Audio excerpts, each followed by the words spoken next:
दोस्तों, आपके दिमाग में भी कभी ना कभी यह सवाल जरूर आया होगा कि ईश्वर है या नहीं। तो चलिए जानते हैं आज की इस कहानी के माध्यम से बुद्ध ने क्यों कहा कि ईश्वर नहीं है।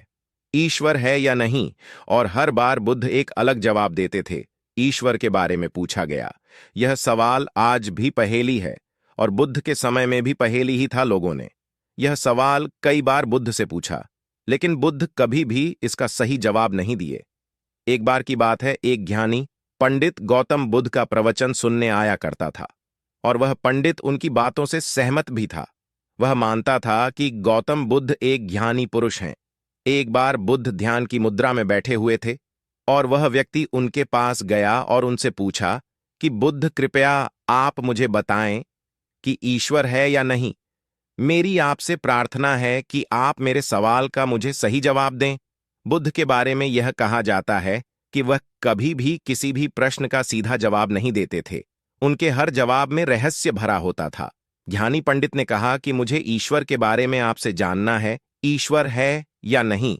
बुद्ध उसकी बात सुनकर मुस्कुराए और फिर पंडित से बोले, ठीक है।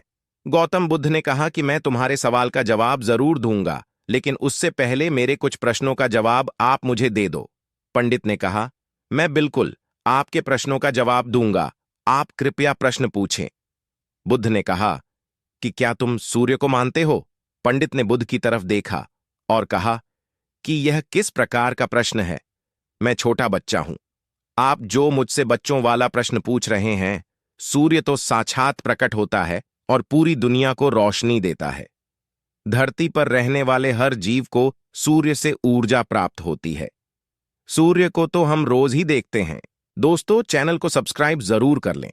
शायद बुद्ध इस बात को जानते थे, इसीलिए उन्होंने कई बार ईश्वर के वजूद को भी नकारा। इनकार इसलिए किया कि आपकी प्यास और गहरी हो सके, आप उसको जानने के लिए उतावले हो जाएं।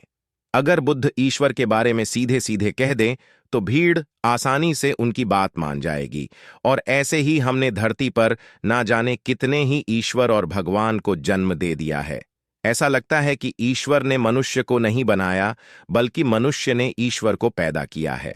तो दोस्तों, गौतम बुद्ध की कहानी से हमें क्या शिक्षा मिलती है कि भगवान को मानना नहीं, बल्कि जानना चाहिए और उसका अनुभव लेना चाहिए। ईश्वर को जानने के लिए सिर्फ एक ही रास्ता है, और वह है ध्यान। ध्यान में जितनी गहराई से जाओगे, उतना ही तुम्हारा ईश्वर के प्रति अनुभव होता चला जाएगा, और तुम्हारे सभी प्रश्नों के उत्तर भी तुम्हें मिल जाएंगे।